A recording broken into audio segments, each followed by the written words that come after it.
Good morning, everybody, and welcome to the Bowling University studio from the International Bowling Campus in Arlington, Texas. I'm John Karabatsos, and I'll be your host for this edition of the Bowling University Tuesday Morning Profit Break. Thank you for joining us. The Tuesday Morning Profit Break is an opportunity for sharing insights on how to grow revenue, reduce costs, and enrich yourself, your team, and your business. Welcome to our new viewers, and welcome back to those of you joining us again. Thank you for taking a few moments out of your busy day.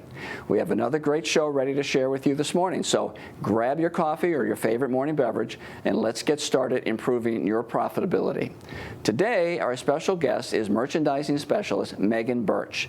Megan has been with our Smart Buy partner, Redemption Plus, for 5 years and is an expert at redemption, prize selection, planning, and training.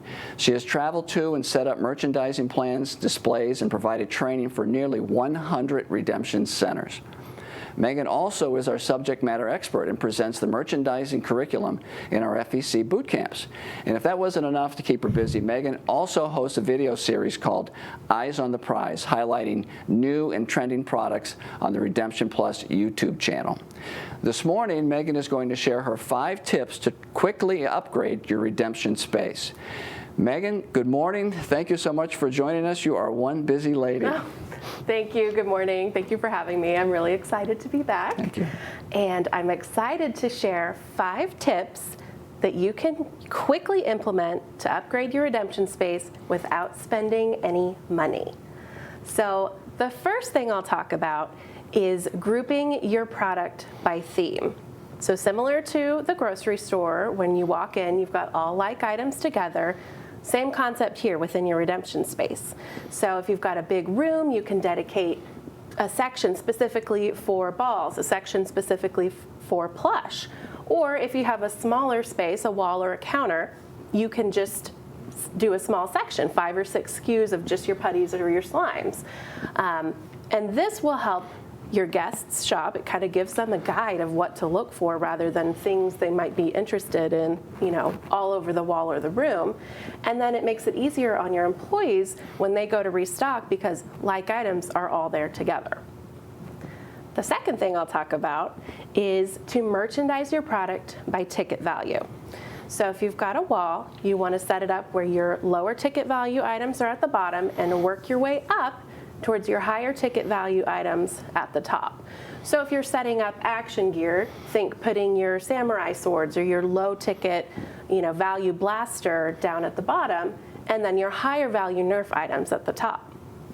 When you are setting up bins or showcases, you'll want to set them up in numerical ticket value, left to right as you read. Our brains like patterns, they like things they can understand and can easily pick up on numerical value. So if you've got 5 tickets here and then you move to 200 tickets and then back down to 40, it's confusing, it's going to cause frustration, whereas if you have it in numerical order, it'll be a lot easier for your guests to understand and shop. The next tip I will talk about is what we call one to show, one to go. Now this is something that you can do when you have items on display, large displays up above your cabinets, hanging from the ceiling, or even your lava lamps that you've got out of the box and plugged in. Set up the one to show, that's the one that's on display, and then when a guest wants to redeem that item, you grab one from your back stock, the one to go. That way you're not climbing up and down on ladders, disturbing your display, or even dealing with a hot lava lamp, which really you wouldn't want to send a guest home with anyway because you never want to send someone home with a product that might have less than 100% life. So one to show, one to go. My next tip is to set up a remote display somewhere throughout your facility. This could be hanging a large item from a ceiling. You could set up grid wall somewhere throughout the game room. You can put large prizes on top of games. Basically, you're just keeping prizes top of mind as they're going through the game room, as they're playing games. They might be motivated to put some extra money on that card because they want to win that big kayak hanging from the ceiling. It's like advertising within your own space. And then the last thing I'll talk about are ticket labels. You want to make sure every item in your center has a ticket label. I recently visited a center that had very few ticket labels. There was one employee working in the room, and it was fairly busy. And that employee spent more time scanning, doing price checks, looking at ticket values than actually being able to service the guests. Meanwhile, he's got a line building up, people ready to check out. So really, just ensuring that there's labels on everything will make it a lot easier for your guest to self-shop. It'll be a little bit easier and make their time in the Redemption Center go faster. So those are my top 5 tips. Well, you know what? Those are great tips. You had me at it's not going to cost you any more money.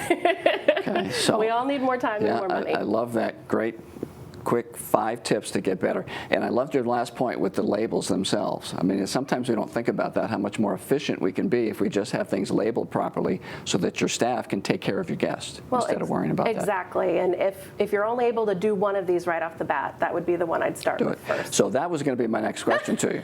You're a mind reader. So if, everybody's busy nowadays, and so these are 5 great tips. So okay, that's the one I should do first, to tackle that first? Make sure everything has a label. That way your guests can self-shop and not tie up your redemption employee asking prices. Awesome. Okay. Very good. Well, Megan, thank you so much. Those are excellent tips.